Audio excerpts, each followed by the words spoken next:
Kelly. After months of speculation, the long-anticipated Ukrainian counteroffensive appears to be underway. My guest this week on Conflict Zone is Ukrainian Deputy Prime Minister Olha Stefanishyna, who oversees Ukraine's integration into the EU and NATO. What more does she need from partners to future-proof Ukraine's defense? Conflict Zone. Next on DW.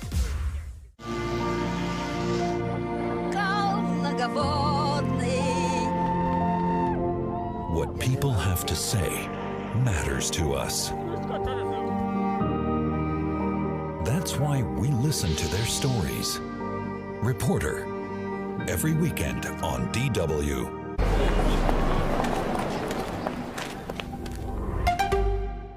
After months of speculation, the long-anticipated Ukrainian counteroffensive appears to be underway.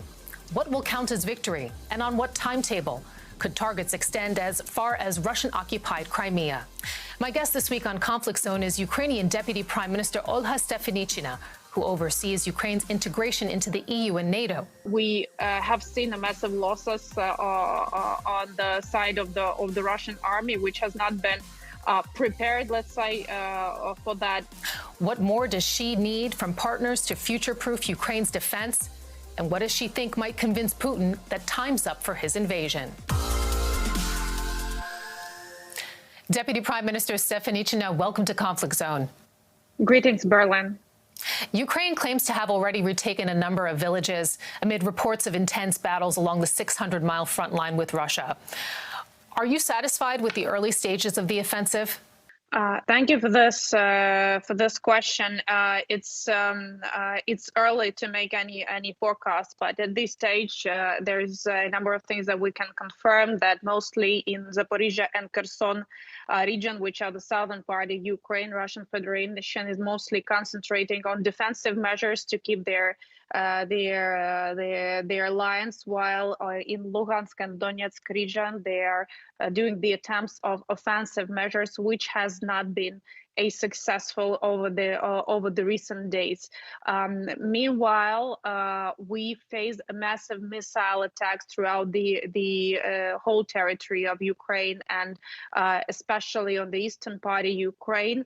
The missile attack over the last night has in all the directions been targeted and reached civilian and residential buildings in Zaporizhia, in Kharkiv, and in Luhansk Oblast of Ukraine, with the people who died and faced the consequences of airstrikes, and many of them have been wounded. So additionally to the military and counteroffensive measures, we still face a massive consequences of airstrikes targeted against civilian population. And the counteroffensive, it's a chance to show your Western backers that you can really deliver now on gains. Success will keep the money, the weapons flowing. Is this a must-win moment for Ukraine? Well, first of all, it's not a kind of deal with the Western world to justify the military support for Ukraine. We have to understand that we're talking about the war, the full-scale war, which is taking place in the center of Europe. So I think that throughout the period of time since the beginning of this year, we did our best to prepare ourselves for counteroffensive measures, which are being implemented to some extent at this stage. So the first and foremost is to be successful on the battlefield and make sure that Russian armed forces are withdrawn from Ukrainian territory. All the others are the second stage decisions. But I think that itself, military support is the major signal to the whole world and our partners that there is a trust and support for Ukraine for our victory. You meet with NATO and EU representatives. What are they telling you? What are their expectations? And what are your expectations as Ukrainians? What would count as victory in this counteroffensive? Well, I think it's really important to understand that there is a single and one understanding of the victory, and it's black and white, and it's as clear as in everywhere we have been reading in history books on the victory. Victory is ending the war with the restoration of the territorial integrity and sovereignty of Ukraine and the restoration of the rules-based order in a different consequences. First, the victory on the battlefield is extremely important, and then political settlement, bringing back Russia to responsibility for the crimes, ensuring the compensation and reparation mechanisms, but also making sure that Ukraine is provided with the security guarantees as a part of the new security architecture in Europe. I think that this understanding has not been changing over all 475 days of war and will not change if we have a target to prevent military aggression and to hold those who committed the crime accountable. Some analysts are saying that cutting off Crimea from Russia could be terminal to Putin's regime.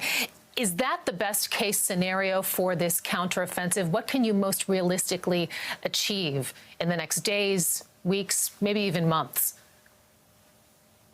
Well, experts do not fight the war. Experts do not take political decisions, and experts do not bear the historic responsibility for that. And experts are not dying and suffering from the massive attacks against civilian population. So it's always good to have variety of the opinions, but we are sticking first and foremost to the reality. So first and foremost, we are concentrating on a massive plans related to deoccupation of the eastern and southern parts of Ukraine, and following that, we will start planning everything which is needed to end the war militarily and proceed with the political set of decisions which is enshrined in the peace formula of Zelensky, which has already been stick to by all 27 EU member states, but also the G7 group. It's expected that the counteroffensive could come at a very high cost for your forces, especially in these early stages. Russia has spent months laying minefields, digging bunkers, setting out concrete barriers for tanks. Is the public prepared for heavy human losses? Are your forces prepared? I think we should also be clear about a very important element that not military people, civilian population is also massively suffering from the war and the war crimes of the Russian Federation. So the massive, long-lasting consequences of the explosion on the Kakhovka gas is going far beyond just a watered areas around the Kherson region. It is a massive ecological consequences. We do not still able to give a clear assessment on the consequences to the operation of the Zaporizhzhia nuclear power plant. We would have a massive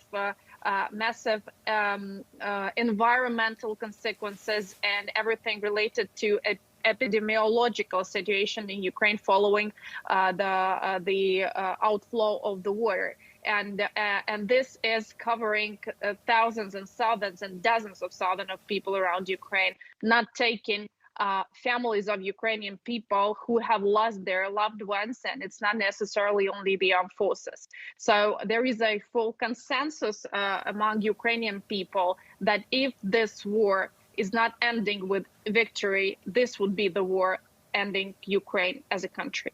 And regarding the Kakhovka dam collapse that you've been referencing there, how big a setback is that not only for Ukraine, but also for the counteroffensive? How are you seeing it?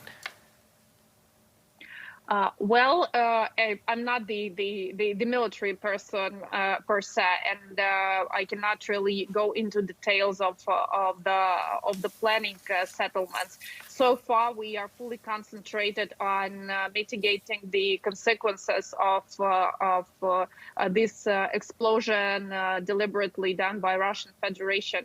And we have seen a massive losses on the side of the Russian army, which has not been prepared, let's say, for that, which is another witness of the broken chains of command within the armed forces of the Russian Federation, and understanding that the life of the human being, the life of the soldier of Russia means nothing to the Russians. Elsewhere, I'd like to ask you about Moscow's accusations that Ukraine is behind a range of aerial attacks on targets inside of Russia's borders in recent weeks. For example, near the northeastern border in Belgorod, also in Moscow and Russian-occupied Crimea. How much do you or the government know about these incidents? There are like two obvious things that we have to have in our mind. First and foremost, nobody has been hiding behind, let's say, the operations made on the territory of the Russian Federation. This is a special combat battalion consisting from the citizens of the Russian Federation who named themselves a Russian battalion, and this is a obvious information. Secondly, it's very important to understand that the worst case scenario for Russian Federation is to admit that their own borders are not protected and their own citizens are standing against Russian Federation, and that they're not able to control their borders and not able to mitigate the massive rise of people in this area. So Russia would never recognize anything like that, and it would always be Ukraine blamed of that. To our understanding, is that of course Ukraine is backing anything like that, but recognizing Ukraine as a massive military power prevailing over Russia is the first step towards their defeat. I mean, Ukraine, and you've just done it there as well, you've denied responsibility for the incursions within Russian territory. But the question is, do you support them?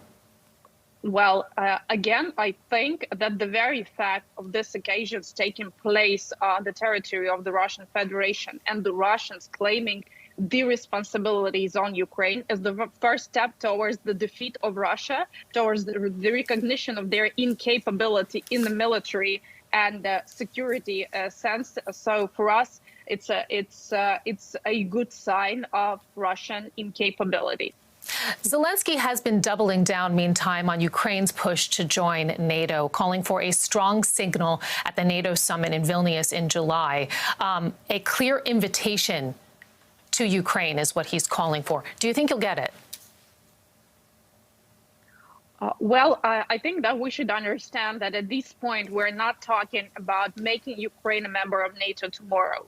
There are like more priority targets that we have here. But having this experience since 2008 in Bucharest summit, we understand that when the counteroffensive is ending, when the war on the military front is ending, we should be prepared and resilient and resolved in our actions. That's why we should start preparing ourselves for the membership, as it has been confirmed by all 30 allies. And at this stage, what is considered necessary over the Vilnius summit is just a political wording. And it's particularly sad for Ukraine that 30 allies have a very, very ambiguous position towards putting a political responsibility on taking the actions to confirm that Ukraine will become a member of NATO. And literally, there's no any objection for this political invitation to take place. So then let me ask you. So then let me ask you, because, I mean, here's the words of Zelensky. He said recently, how many Ukrainian lives is one sentence at the Vilnius summit worth? What is that one sentence that you want? That one sentence from NATO allies? Ukraine is invited to join NATO, and the modalities will be identified, taking into account the security situation. There is, however, in the backdrop, division in NATO on when or how to provide a timetable for NATO membership. Is that also something that you would need to see? Well, this will be a subject for discussion. At this stage, we do not even have a legal format under which there could be a place for this discussion. So lack of political commitment is something that we face at this moment.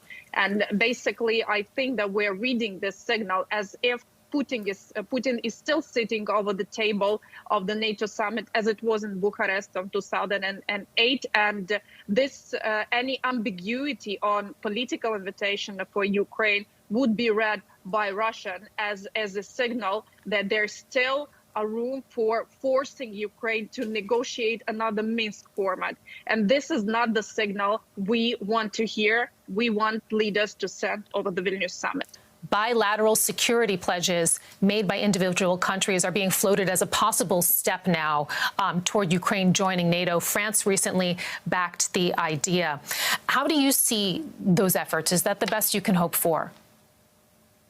Well, again, we're splitting the political process and the actual decisions on Ukraine joining the NATO. It might take some time. It would require additional efforts on interoperability, timing on the security situation, ending the war, and etc. Throughout this period, we have to start investing in our defense and learning the lessons from the war and preventing Russia from having a hunger with Putin or without him to give the answer to the question that any aggression is possible. That's why security guarantees are the major instrument at this stage. It is possible. We have a trustworthy, reliable, strong partners who have been supporting Ukraine militarily, and this support should be on a strategic basis. And this should be a signal also for the defense industries to be able to adjust their production based on this security guarantees,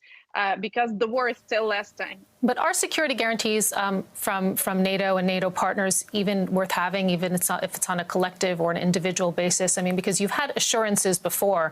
I'm thinking back, 1994, 2008, and it appears to have meant nothing. Well, there's been a declarations, but not the guarantees. And the declaration is not something that is needed because we have plenty of them already at the various stages. But security guarantees is again about strengthening Ukraine defense capacity, sustainable and massive military support for a long period of time, based on the targets of strengthening Ukraine's air defense, land forces, and other elements of that. And massive engagement through military defense support, but also immediate political response in case of another act of aggression, based on the lessons we've already learned from this war. Earlier this year, and I'd like to turn now to Ukraine's EU ambitions as well. Earlier this year, the Prime Minister said that he had set what he called an ambitious goal of Ukraine joining the EU in 2 years. Is it fair for Ukraine and the Ukrainian Prime Minister to expect the EU to grant membership that quickly? What he meant by his message is that we will be ready for that as a country. So we're taking it as a homework of restructuring or reorienting our way of life or our operation based on the ambition of becoming a member of EU, a fully fledged part of the single market, a contributor to the single market and EU economy. So that would require a massive legal and regulatory adjustment. So to our understanding, and our planning cycle is up to 2 years to make sure that we're capable to join the EU. And for that, we expect that by the end of the year, European leaders will take another, and I would say the last political decision to open the accession talks to align our accession process with the reconstruction and financial support to that regard. But there are some reports that are coming in that some EU capitals have privately chastised both Ukrainian officials for expecting the process to be completed in rapid time, and the bloc's leadership as well for encouraging those hopes. When you throw out timetables like 2 years, aren't you raising false hopes among your public? Well, again, we're talking about 2 years to build our own preparedness for membership, and it's really important. And it is the way it is communicated to people. There is a very big difference between NATO and EU accession. On EU accession, people in Ukraine, 91% of population supporting that. They understand that it is already a formal process. It is well communicated. It's well controlled by civil society. So there is a huge leverage of knowledge in that regard, a part of the support itself. So I think that the major target for us is to make sure that we are competitive, strong and capable member of European Union, and that our economies are only benefit from that. So at this stage, we need to launch the accession talks to be able to have these negotiations. And at this stage, for us, it's really important that it would be a pure and technocratic negotiations process without delays, political delays, and etc. So much work has to be done, including further measures against corruption, tightening laws against money laundering, and the excessive influence of Ukraine's wealthy oligarchs. How do you expect to effectively do so during a full-scale invasion? A war situation, it usually increases, for example, the risk of corruption. Well, I wouldn't agree, and in the very fact that it increases the risk of corruption, it has the very opposite effect, that all the instruments we've enshrined into our legal and institutional system, they are now fully operational, but they are also backed up by zero tolerance to any corruption in times of war, especially if it comes to the administrative services or everything related to the functioning of the state. So it has really an opposite effect. Let's turn back to your defense, to your security, which relies on billions in aid from Western partners and also equipment. It's been said that the U.S. and European countries have drawn down their own stocks without a clear plan.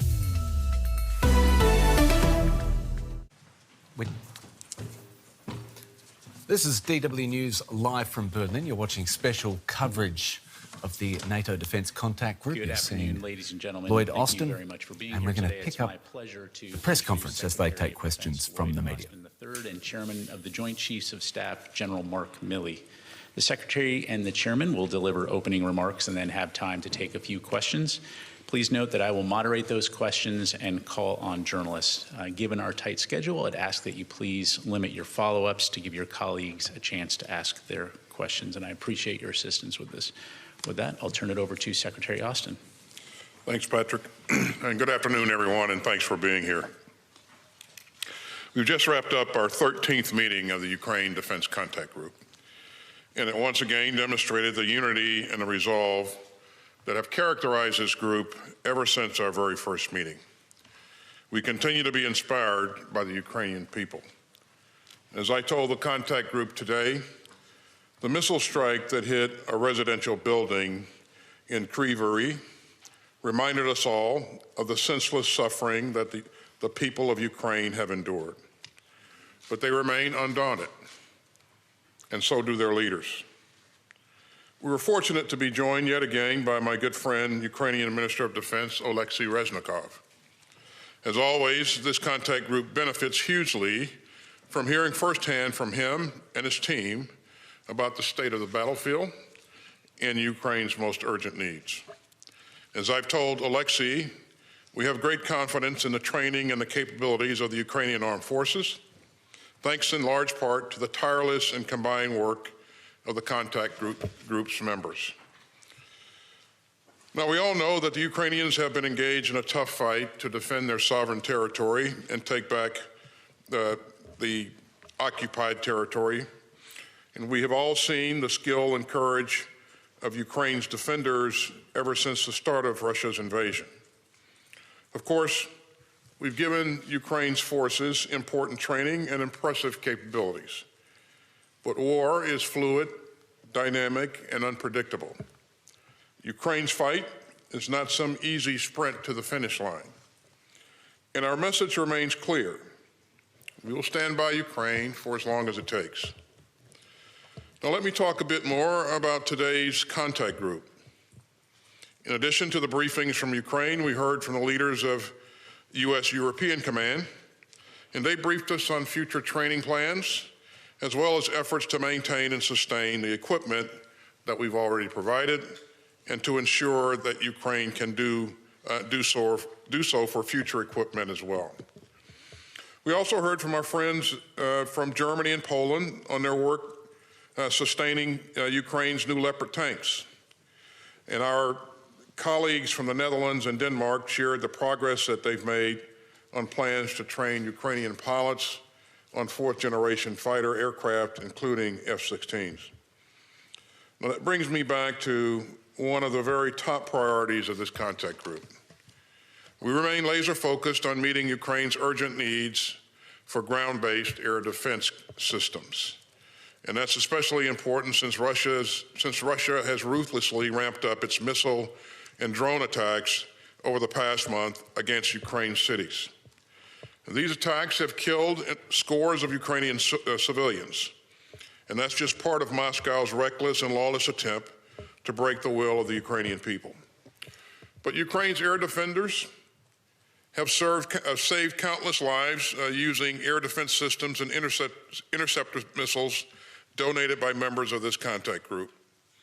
And our ongoing support will ensure that Ukraine can continue to defend its civilians, its cities, and its critical infrastructure. Now, several countries have stepped up today with new commitments for Ukraine. Canada committed another $500 million package to support Ukraine, and that will include more than 200 critical air defense missiles to help protect Ukraine's skies. And the United States, along with the UK, Denmark, and the Netherlands, all contributed funding for additional critical air defense missiles for Ukraine.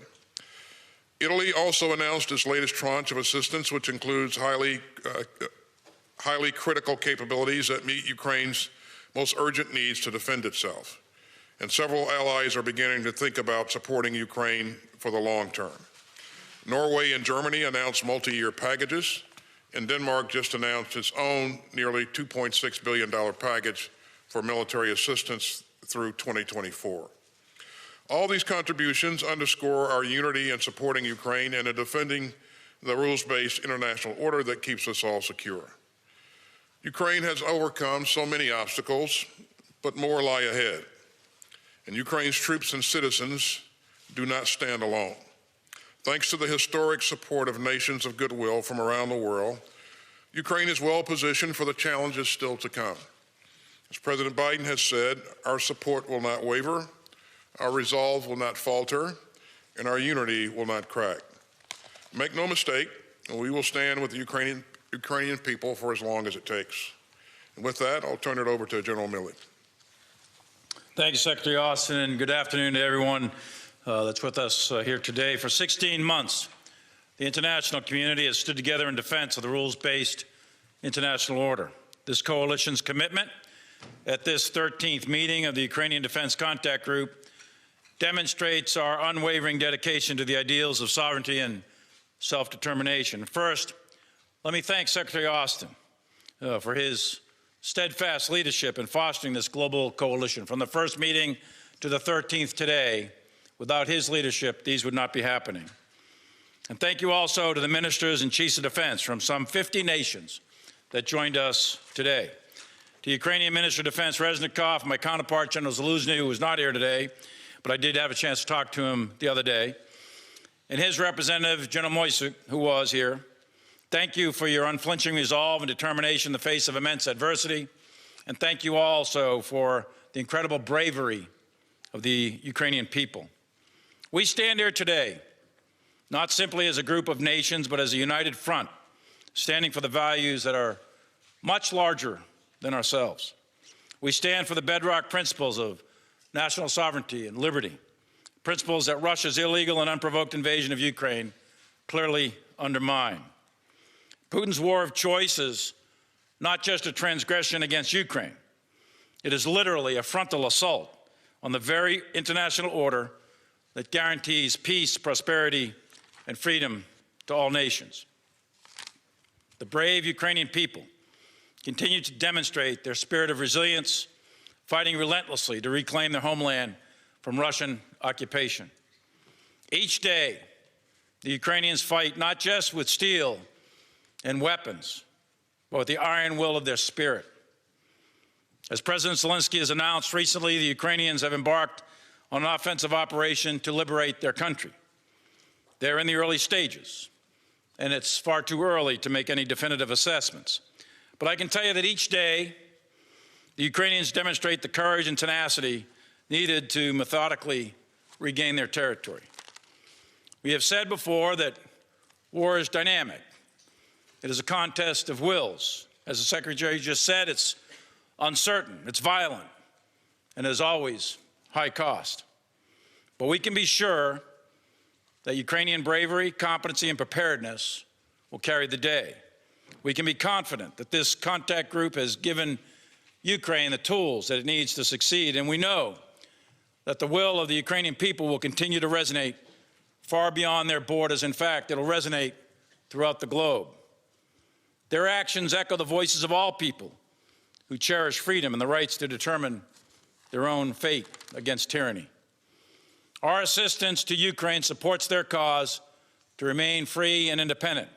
It represents our commitment to what binds us as nations operating within the rules-based international order. We have and we will continue to offer wide-ranging support, from providing sophisticated combined arms capabilities to intelligence to training of Ukrainian forces to be more effective on the battlefield. Through a global effort, more than 6,000 Ukrainians are being trained right now at 40 different locations, training locations, in 65 courses in 33 nations on 3 continents. That is all happening right now, today. Since the beginning of the war, the United States has trained over 11,000 Ukrainians in combined arms maneuver and staff training. The U.S. training effort has created 12 maneuver battalions and nearly 5,000 operators that are fighting those machines right now, along with their combined arms staffs. We are currently training 3 battalions, a tank battalion and 2 territorial National Guard battalions. All in all, the international effort has trained almost 60,000 Ukrainian soldiers for this current operation, and many of whom are engaged in close combat as we stand here today. Last week, the United States released another Ukrainian Security Assistance Initiative package totaling several billion dollars, $2 billion. This package procures critical capabilities, including Patriot munitions, Hawk air defense systems, artillery, rocket munitions, maintenance, sustainment support, and much more. Additionally, this week, we released our latest drawdown package of $325 million. From our current stocks, we are providing Ukraine air defense munitions, Gimlers, long-range artillery, artillery rounds, 155, Bradleys, Strykers, and many other capabilities. Over the past year, we have seen the strength of Ukraine because of the international coalition and the impact of our collective support, along with the courage of the Ukrainian people.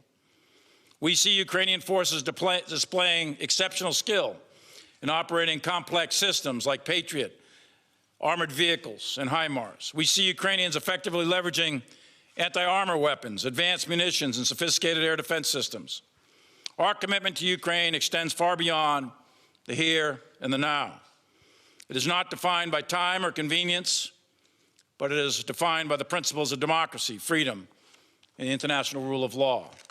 It is a pledge that upholds the international order to ensure that every nation, big or small, can live in peace, enjoying its rightful sovereignty without fear of unprovoked aggression. As the President of the United States and Secretary of Defense Austin have consistently stated over and over again, the United States remains committed to supporting Ukraine for as long as it takes. We will continue to provide Ukraine with the means to fight until Russia ends this unprovoked aggression. Thank you, and I look forward to your questions. Thank you both, gentlemen. First question, go to Dan Lamothe, Washington Post.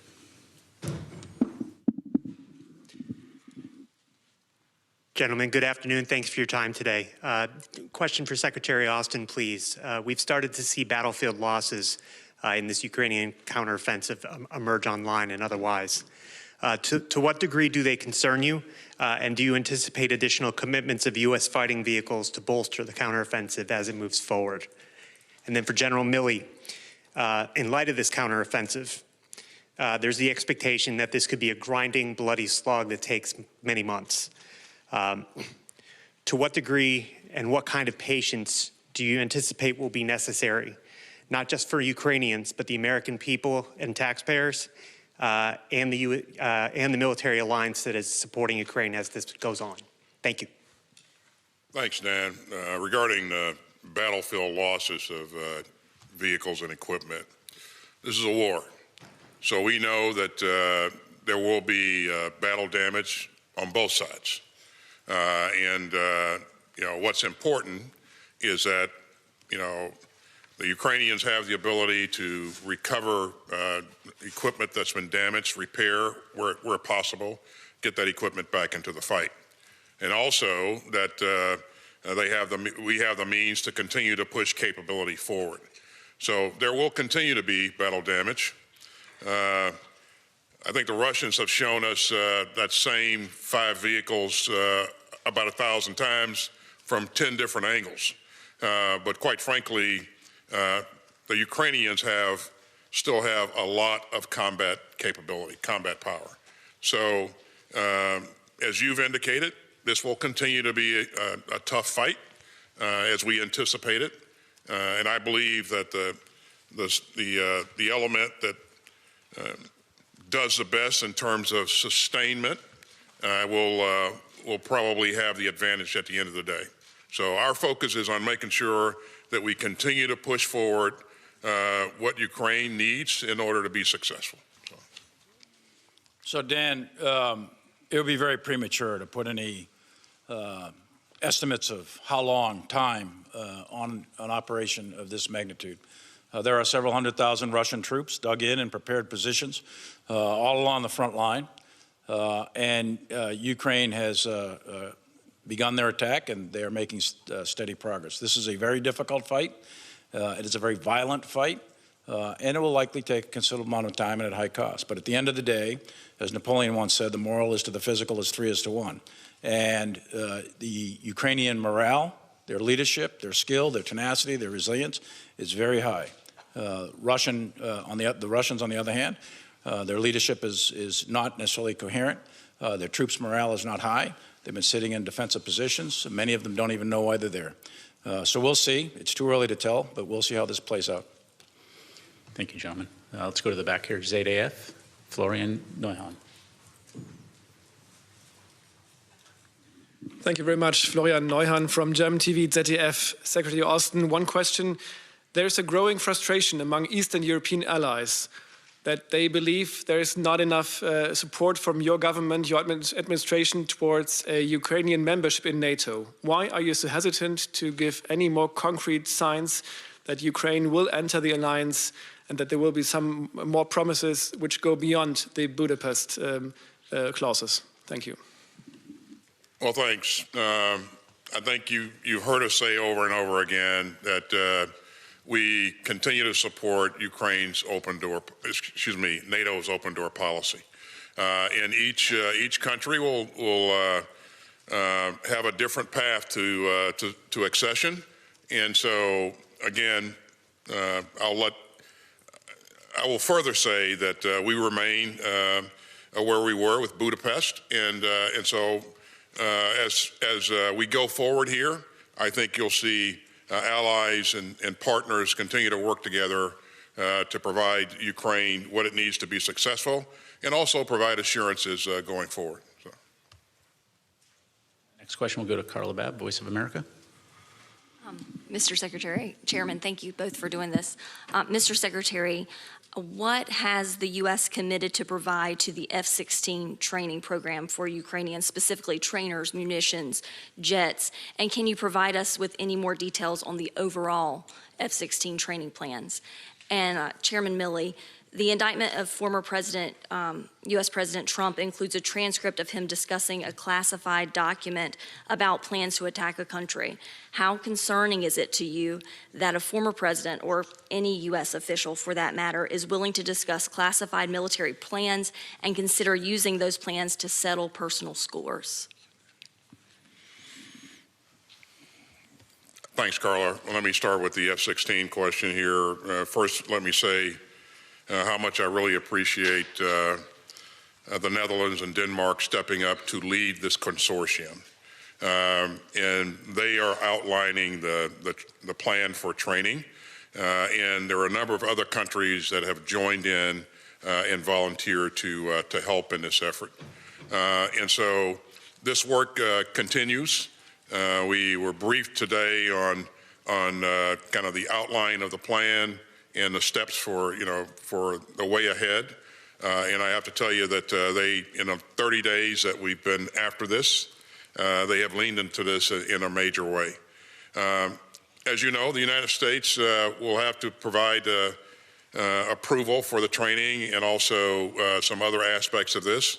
And as you would expect, we continue to work with the Netherlands and Denmark as they put this plan together. But again, this will take some time, but they're really moving out in a very impressive way, and they're getting support from other partners in the UDC CG. And Carla, thank you for the opportunity to make no comment. I appreciate that. It's entirely inappropriate for me to ever make a comment about an ongoing federal investigation, so I'm not going to make any comment. I will focus on my job, and that's protecting the Constitution of the United States and protecting our country, and in this particular case, in supporting Ukraine in their fight for freedom. Thank you, gentlemen. Final question will go to Vitaly Zarkov, UA Television. Thank you. You said a lot about Ukrainian advanced. Which insight did you get from observing this advance? Maybe it could change the way of help, maybe new type of weapons United States could provide. And what your prognosis, when F-60 and Abrams could be on the territory of Ukraine? That's it. Thank you. Is that for me or the chairman? Well, you know, we had a session today with a variety of countries. We're early in the planning process. I think there's an intent by several countries that have stepped up to take the lead, Netherlands and Denmark, in terms of the planning. So there's a lot of work left to be done. I think it would be premature to give a specific date on any time that F-16s or any other type of advanced aircraft would be employed in combat in Ukraine. There's a lot of work to do. You have to do language training. You have to do pilot training. You've got to get all the systems set in place. So those wheels are in motion, but we're a ways from completion of that project. In terms of lessons learned, there are key lessons learned in every fight, and we always encourage our partners to capture those lessons learned and adapt as required. You know, fights are dynamic. Squads and platoons actually fight the fight. Everybody else on the battlefield supports it. And so what those squads and platoons are doing and seeing and learning, how they're employing, supporting fires and all of that, again, we incorporate those insights into the training that we're doing for follow-on forces. And so the Ukrainian military is a learning organization and an adaptive organization. And we see continuous adaptation on a daily basis. It's been that way from the very start. And as the battlefield dynamics have changed over the weeks and months, we've worked with the Ukrainians. We've also changed in terms of kinds of things that we're providing them. And it's been successful. And the evidence that it's been successful is because can be seen in where the Ukrainians are today on the battlefield. Mr. Secretary, General Milley, thank you very much, gentlemen. Ladies and gentlemen, this concludes our press briefing. Thank you. Okay, thanks, everybody. Right, to get some analysis now on what we heard there from US Defence Secretary Lloyd Austin and the Joint Chiefs of Staff General Mark Milley. Let's bring in our correspondent Terry Schultz, who followed that press conference from NATO headquarters. Terry, what stood out to you from what's been said there?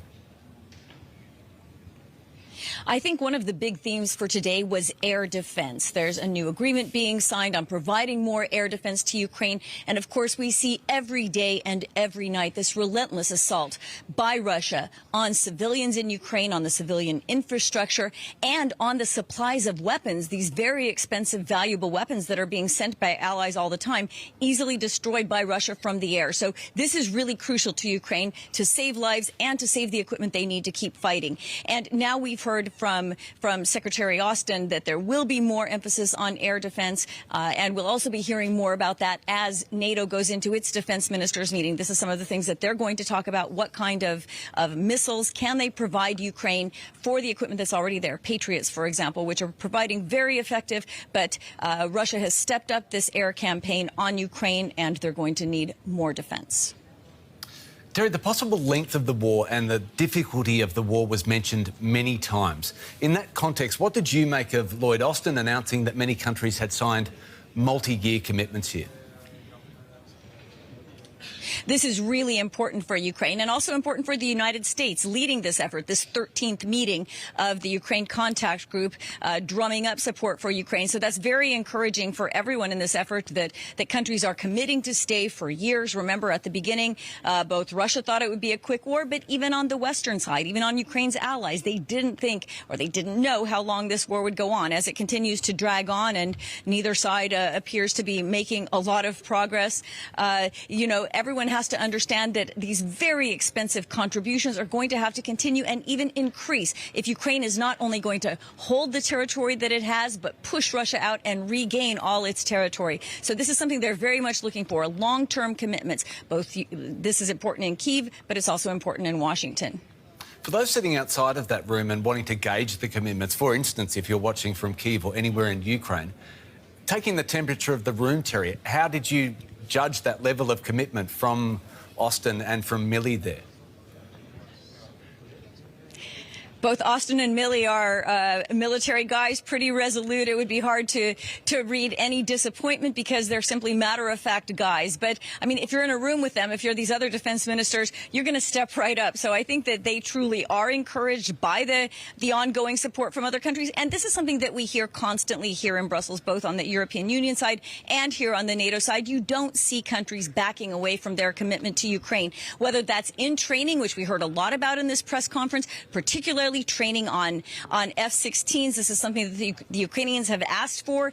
We don't know exactly when planes might be arriving, nor even when this training is going to start. But I actually had a chance to ask the Ukrainian defense minister myself when he came out of this contact group meeting whether he was reassured, and he talked about the training for his pilots. So once they feel that their pilots are trained, then it's just a matter of time, they think, before they get some F-16s, another fighter aircraft that they've been asking for now for months. They really feel that this is going to be key to protecting their territory.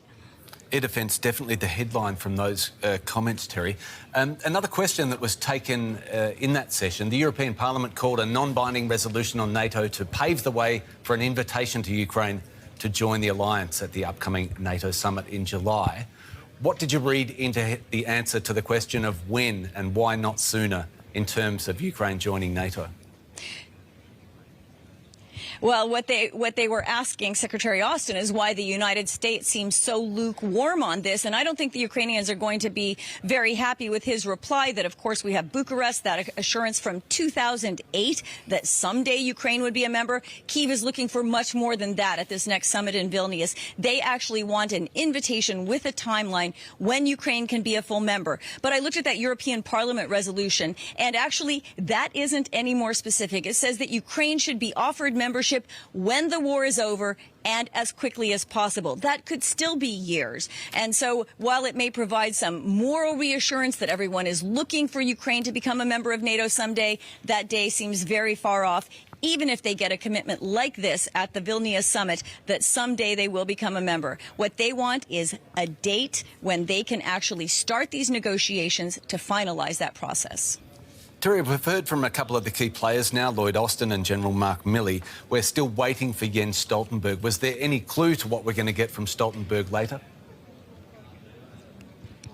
Right now, you're just going to hear Secretary Austin and Jens Stoltenberg with what we call warm words here in the building. And that is they're going to be saying, hey, it's great to see you. Let's go into the defense ministers meeting. I wouldn't expect a lot of substance in these remarks that we're going to hear in the next few minutes, because they've just come out of this very intense meeting on drumming up military support, on specifics on military support, looking at the lists of what equipment you have. Now they're going to go into sort of the more political side of the defense minister summit, where all the allies are around the table, and they're going to talk about other things as well, defending NATO territory, not just what they can do for Ukraine, but what they need to do to protect themselves.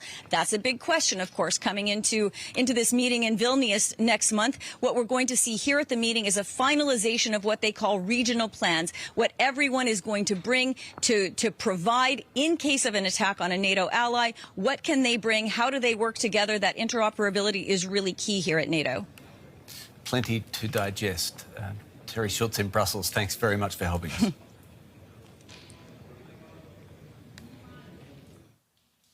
move on to Ukraine as it continues its counter-offensive against Russian positions. Fighting appears to be concentrated in the region of Zaporizhia, as well as further north around the town of Bakhmut, with some Ukrainian officials claiming steady gains.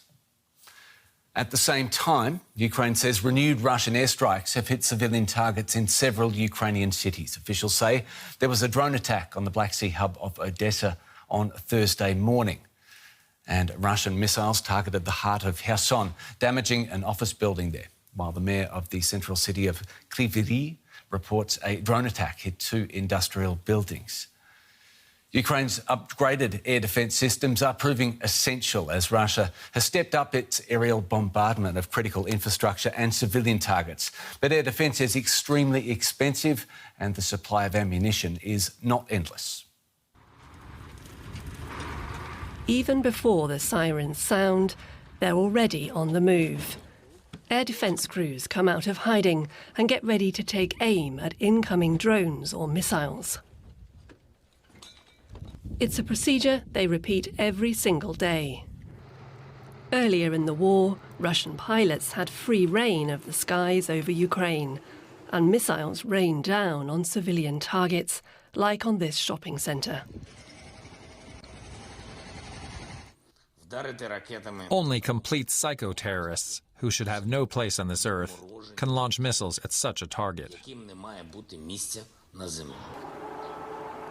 But Ukraine has since constructed a formidable air defence system, comprised of Soviet-era systems and now Western-made weapons too, including Patriots from the United States,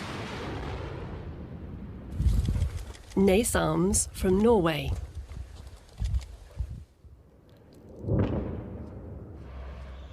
and from Germany, Gepards, also known as Cheetahs. It's believed this defensive shield can shoot down up to 90% of incoming drones and missiles. Everything you shoot down saves lives and infrastructure. Thank you. We managed to shoot down some of the missiles, but unfortunately not all. One missile strike that wasn't thwarted this week destroyed an apartment block in Zelensky's hometown of Kryvyi Rih. Other buildings nearby were also damaged. At least a dozen people were killed. It's a stark reminder of what could happen if Ukraine drops its guard. The West fears that could happen soon, as relentless Russian attacks drain Ukraine's stocks of ammunition faster than they can be replenished. I stress that every day of delay in our deliveries has to be measured on human lives. It's not a matter of money, it's a matter of people. These people in Kiev head for the nearest shelter. If Ukraine loses this aerial war of attrition, its cities would be left open to missile and drone attack. Russian fighters and bombers could return to the skies, and that would pose a major threat to Ukraine's counter-offensive.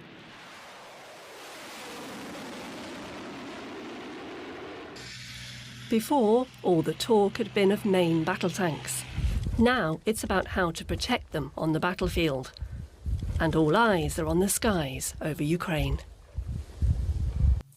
Now, one of the pieces of military hardware that Ukraine needs and was referenced in that report is the Gepard. The Gepards are designed to destroy low-flying targets and are much cheaper to operate than other air defence systems like the US-made Patriot. Our correspondent Sonia Falnica took a close look at some Gepards in Ukraine. A scene that's been playing out for over a year now across Ukraine, as Russia relentlessly bombs the country.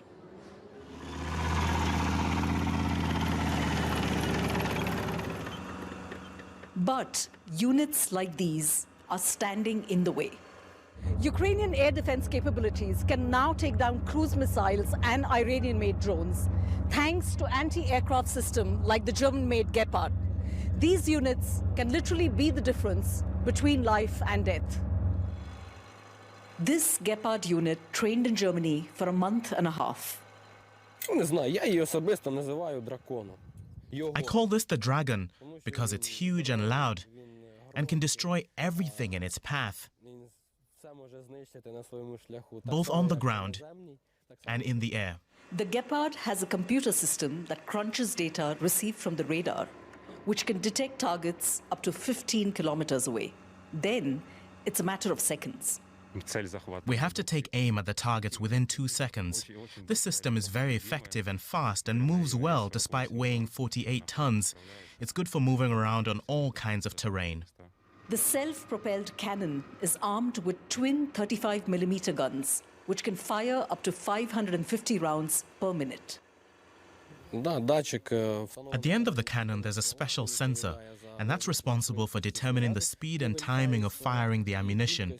It's very accurate. It'll destroy any target in the radius of this system. Depending on the ammunition they're using, Gepard cannons can hit targets some 5 kilometers away.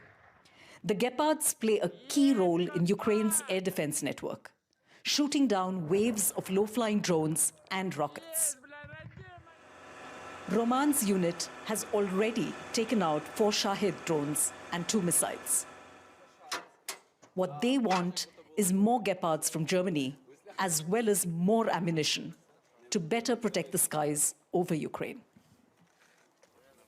Well, DW correspondent Max Zander had the opportunity to speak to Colonel Yuri Inat, the spokesperson of the Ukrainian Air Force, to find out more about the Ukrainian perspective on the current situation of the country's air defence systems. One of the goals of the enemy, or one of the goals of the Russian, is to exhaust the air defense systems. Is there anything you can share with us in terms of the stocks, the missiles that are available at the moment for defense? They want us to exhaust our valuable anti-aircraft guided missiles on their relatively cheap Shahed drones. We are not even talking about cost, but about availability. The anti-aircraft missiles are a matter of our survival because we cannot lose in the air. If our air superiority is lost in the territory controlled by Ukraine, the Russian Air Force will arrive and the consequences will be the same as in Mariupol and other cities that Russia destroyed. Some talk about the purpose of these attacks, that perhaps the Russians are sending so many drones and so many missiles in order to test the Ukrainian air defenses, to find loopholes to move around them. What can you say to that? They use drones to detect the air defense systems. Why do they run them in the evening? They fly, we launch missiles. We need to reload the missile launchers. They also see and record where the missiles are coming from. They have an A-50 long-range radar detection plane.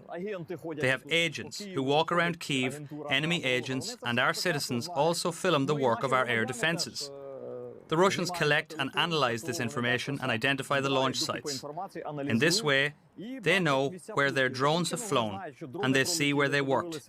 They make adjustments to their next strike accordingly, either with missiles or other weapons. What could Ukraine do in order to prevent these attacks from happening? We need to remember and understand this. No matter how successful our offensive is, terrorism can still be unleashed remotely from the air. That is why we need more weapons, more Patriots, as the President has said, more IRIS-T systems, and Gepard anti-aircraft tanks. Do you anticipate that there are going to be more attacks on Ukraine, more aerial assaults on the capital, Kyiv? We recently saw the flight of a military transport plane from Tehran to Moscow. Obviously, there will be Shahed drone deliveries again. Obviously, the Shahed attacks will continue. Maybe Moscow will receive other weapons, and we have to be ready for that. As for cruise missiles, Russia does not have the ability to manufacture them in the quantity in which it uses them. They used approximately 850 cruise missiles and 850 drones in the fall and winter. That is the amount they used up. That is what we have confirmed. We understand that they have exhausted all of their strategic reserve. Colonel Ignat, thank you very much. And from DW's Max Zander there in Ukraine, we return to one of our other top stories today, that being that at least 78 people have drowned and many more are missing after a fishing boat carrying hundreds of migrants sank off Greece. The Coast Guard have rescued more than 100 victims, among them people from Syria, Egypt, Pakistan and the Palestinian territories. Emergency crews are still carrying out a search operation. It's feared many were trapped on lower decks when the vessel capsized. It's one of Europe's worst recent maritime disasters. Recovering from a brush with death. Survivors of the shipwreck rest at a warehouse at the port of Kalamata in southern Greece. It's unclear how many people were on board, but according to passengers, there were hundreds. A massive search effort has been launched. It is indeed a gigantic operation, because we are talking about a very large number of shipwrecked people. I think it's one of the most difficult and extensive in terms of the numbers that the Greek state has faced so far. Survivors say the vessel left the Libyan port city of Tobruk, heading for Italy. The ship sank some 80 kilometers from the Greek coast near the town of Pylos. The Greek Coast Guard claims the passengers repeatedly refused an offer of help when they were spotted late Tuesday. Greece is one of the main routes into the European Union for migrants from Africa, the Middle East and Asia. The mayor of Kalamata says they are well equipped to cope with the emergency. We are shocked, like everyone in Greece. We have taken care of everything. The site has been prepared, the toilets, the showers, anything that is needed, including clothing. Greek President Katerina Sakalaropoulou flew to the port of Kalamata to assess the situation and to visit survivors in hospital. The United Nations says more than 70,000 refugees and migrants have arrived so far this year in Europe's frontline Mediterranean countries. Well, journalist Anthi Karasava is in Athens. She gave us the latest on the rescue operation. Well, it's actually continuing. It's a massive operation. There are several vessels there combing the area of this shipwreck. But at the same time, the numbers remain the same, meaning that no survivors have come out within the last 24 hours. Hopes are fading for survivors. That said, officials I've been speaking to saying that the search may be extended for another day. At the same time, next to the search and rescue operation that is ongoing, there is an investigation into the causes of this. And from the 104 men who have been rounded up as survivors, there are about half a dozen who have been taken into separate questioning, and it is believed that some of them could be among the smugglers. That would be important insofar as trying to pin down the actual number and people who are still missing and may have perished, of course, are believed to have perished in this shipwreck, in the sinking.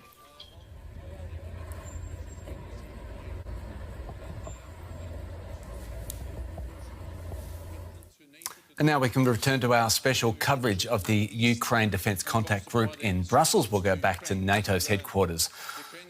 Jens Stoltenberg is speaking. Let's join the NATO Secretary General. Making gains, and of course this is due to the bravery, the skills of the Ukrainian forces, but the support from NATO allies is also, of course, critical. And when we meet in the NATO Ukraine Commission shortly, the main message there will be that we need to sustain and step up our support for Ukraine.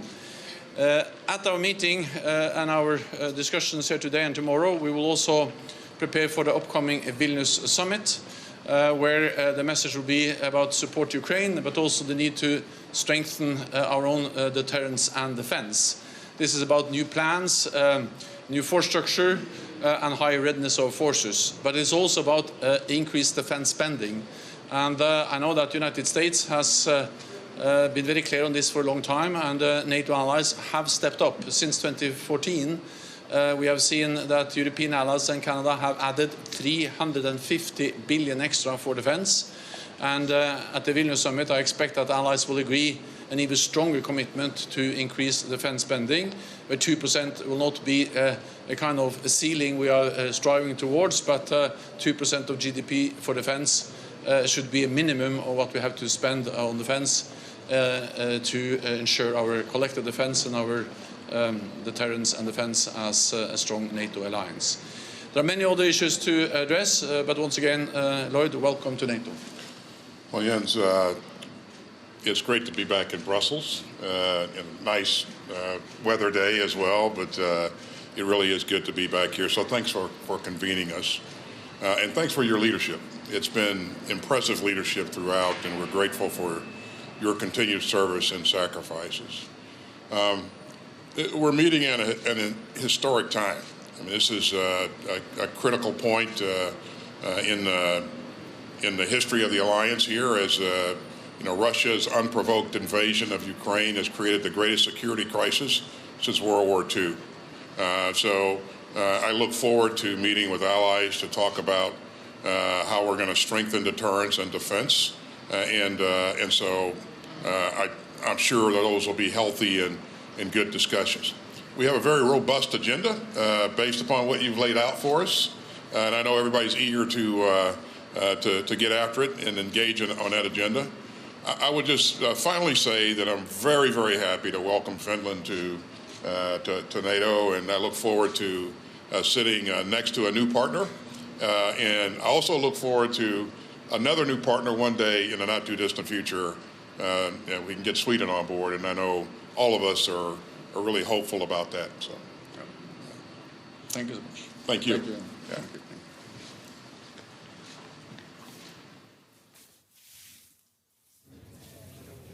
All right, to get some analysis on what we heard there from NATO Chief Jens Stoltenberg, standing next to Lloyd Austin, let's cross over to Terry Schultz, who followed that press conference from NATO headquarters. Terry, you did promise warm words, and of course Lloyd Austin did then mention the weather.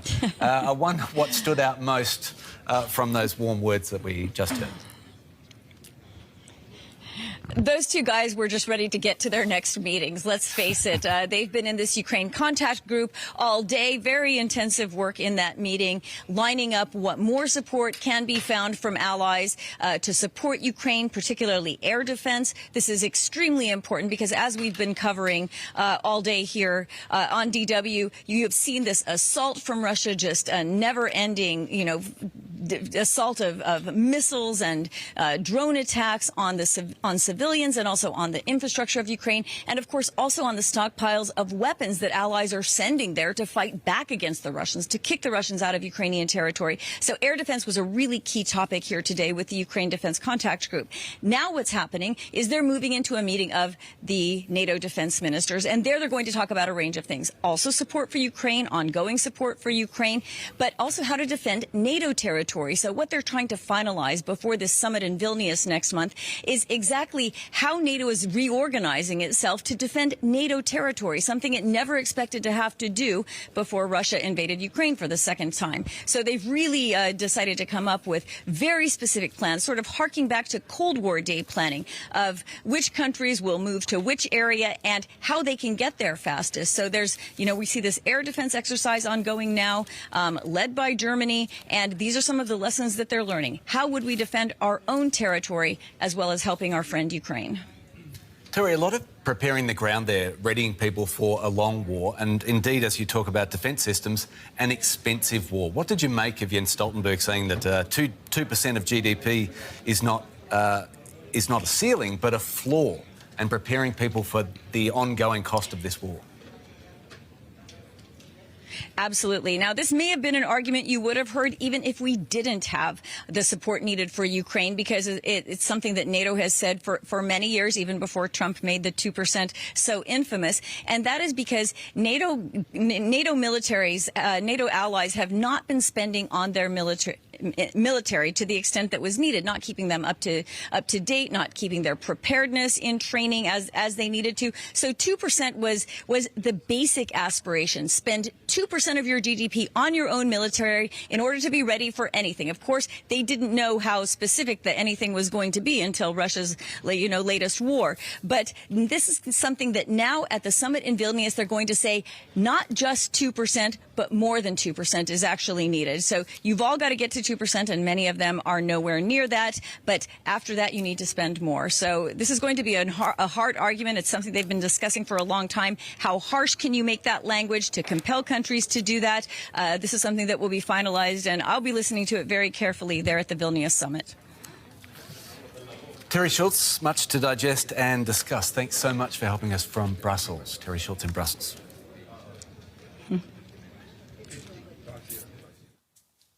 Now, finally, Beatles fans can now enjoy previously unseen photos of the band in their heyday, taken by Paul McCartney himself.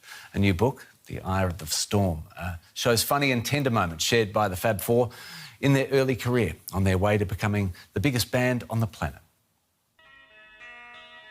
February 1964. While the Beatles chat and sleep on their flight, excitement was building in New York. Their arrival in the city is hailed as one of the great spectacles of the 20th century. To come to America for the first time, come to New York as kids who kind of made it over in England, so we were cocky little gits. So we felt like, hey, this is cool. Get the cigarettes out. So it was magical. And while the world was watching these four young men on tour, one of them had grabbed a camera and was turning its lens back on the world. Paul McCartney photographed the whole tour. He captured what he saw. Hundreds of pictures, which later disappeared into a basement archive. But now, decades later, they have been discovered and immortalized in a book that will be published around the world. For all to indulge in. Here comes the sun. You know, the thing is, we had photographers around with us, but they couldn't get this kind of access.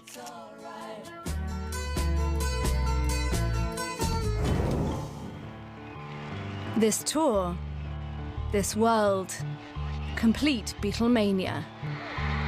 The old world order was eroding, and the upbeat Beatles songs became the soundtrack of a generation that suddenly felt it could change the world. All dams were bursting. The 60s had arrived. They were the first truly global popular culture phenomenon.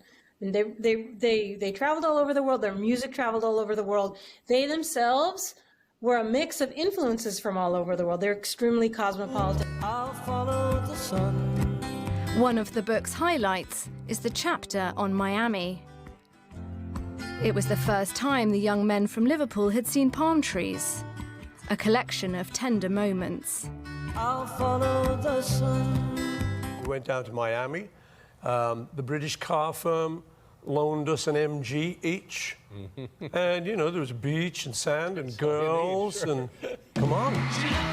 After 3 weeks, they went home to a warm welcome. But the world had changed just a bit. And before we go, let's take a quick wrap of some other stories making headlines around the world. UN nuclear chief Rafael Grossi says several measures have been taken to stabilise the situation at the Zaporizhzhia nuclear power plant. He's leading a delegation to the Russian-controlled site to assess any damage there after last week's breach of a massive dam disrupted the power station's supply of cooling water. One of the two women attacked by a man near the tourist attraction of Neuschwanstein Castle in southern Germany has died. The attack on Wednesday afternoon occurred near a historic bridge popular with tourists.